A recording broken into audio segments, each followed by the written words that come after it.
Regarde ça, quelle incroyable quantité de racines. Tout cela a été obtenu grâce à la nouvelle méthode de marcottage aérien en étoile. Saviez-vous que cette méthode est bien plus efficace que le marcottage traditionnel? Grâce à cette technique, tu pourras obtenir de nouveaux arbres fruitiers avec un taux de réussite bien supérieur. Même sur des arbres où le marcottage traditionnel pose généralement des problèmes. Aujourd'hui, je vais t'apprendre exactement comment faire, étape par étape. Alors reste bien attentif, car on commence tout de suite. La première chose dont nous allons avoir besoin, ce sera une bouteille en plastique d'environ 1 litre ou un quart de gallon à peu près. Maintenant, nous allons préparer le récipient. Avec un marqueur, on fait un repère à environ 10 cm, soit à peu près 4 pouces. Ce sera la hauteur de notre récipient. Ensuite, on trace une ligne du centre du bouchon jusqu'à ce repère. C'est précisément par là que nous allons ouvrir la bouteille.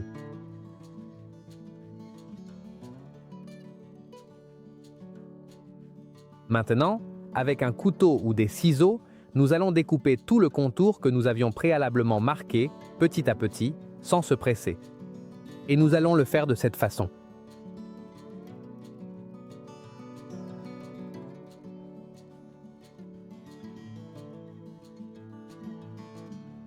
Maintenant, il est temps d'ouvrir le récipient. Pour cela, nous allons couper verticalement toute la ligne que nous avions marquée précédemment. Nous le ferons avec un couteau jusqu'à atteindre la partie la plus dure de la bouteille, qui est la zone où se trouve le bouchon. À ce moment-là, nous nous aiderons d'une pince coupante pour finir de l'ouvrir. Si tu ne disposes pas d'une pince, tu peux aussi utiliser une petite scie ou tout autre outil de coupe qui te facilite le travail. Et nous allons le faire de cette manière.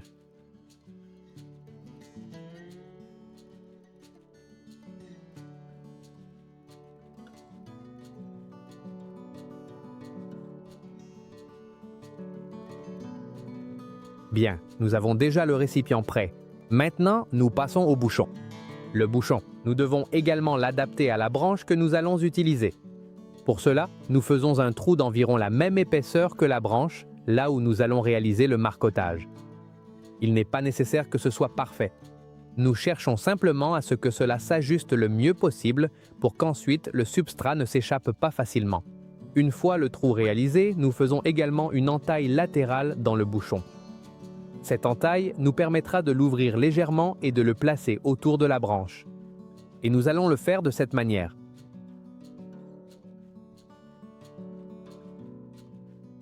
Maintenant, nous présentons le bouchon sur la branche. Nous vérifions qu'il s'insère correctement. Et une fois que nous voyons qu'il s'ajuste bien, nous pouvons continuer avec la partie suivante.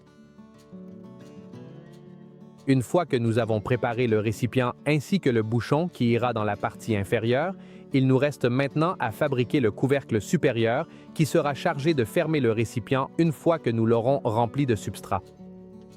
Pour cela, nous allons couper environ 2,5 cm, soit à peu près 1 pouce, de la partie inférieure de la même bouteille que nous avons utilisée précédemment. Maintenant, nous faisons une coupe verticale jusqu'à atteindre le centre. Et avec des ciseaux ou un couteau, nous élargissons petit à petit le trou central. La taille du trou dépendra de l'épaisseur de la branche que nous allons utiliser. Il n'est pas nécessaire que ce soit parfait. Bien, nous avons maintenant le récipient complètement prêt. C'est maintenant le moment d'aller à l'arbre et de commencer le marcotage aérien en étoile. La première chose que nous allons faire est de réaliser une coupe circulaire tout autour de la branche. Nous devons atteindre le bois, donc nous enfonçons bien le couteau pour couper complètement l'écorce.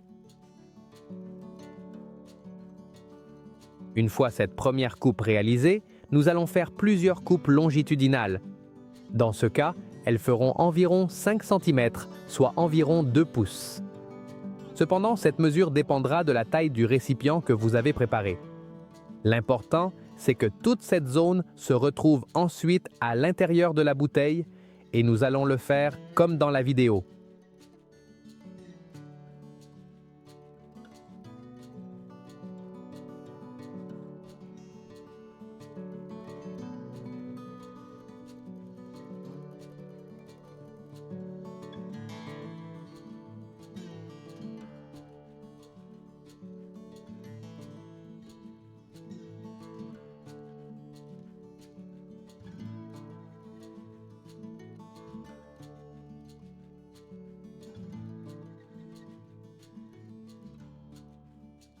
Merci. Une fois que nous avons réalisé toutes les coupes, nous allons maintenant soulever petit à petit chacune des bandes d'écorce.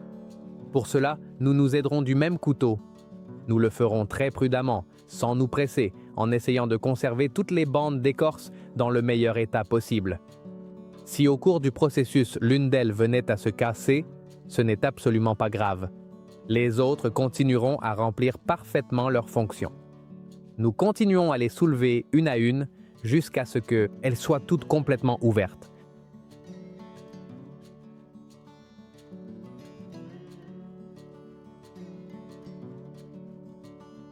Une fois que toutes les bandes d'écorce sont séparées du bois, nous allons maintenant les plier petit à petit vers le haut.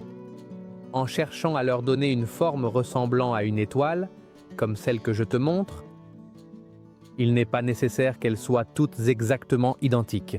L'important, c'est qu'elles soient ouvertes et arquées vers le haut.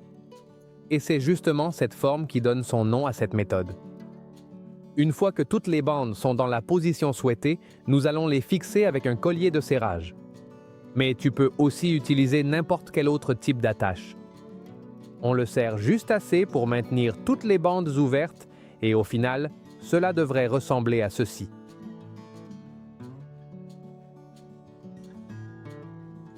Maintenant, on arrive à la partie la plus délicate et probablement la plus importante de tout le processus.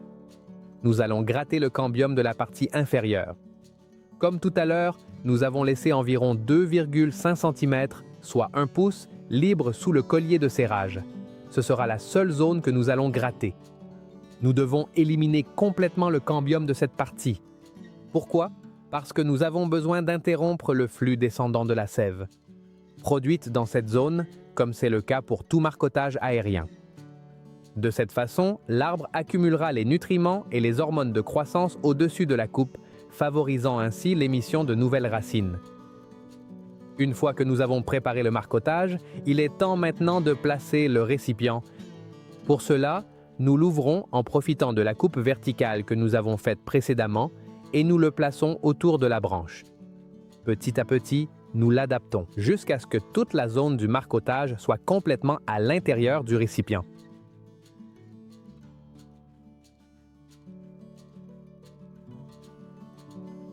Maintenant, c'est le moment d'introduire le substrat. Dans ce cas, je vais utiliser un substrat qui draine très facilement, mais tu peux aussi utiliser un substrat universel sans aucun problème.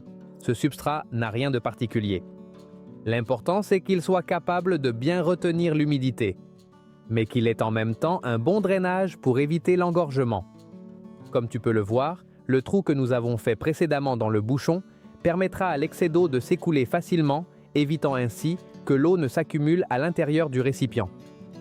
Maintenant, nous remplissons petit à petit jusqu'à arriver pratiquement en haut.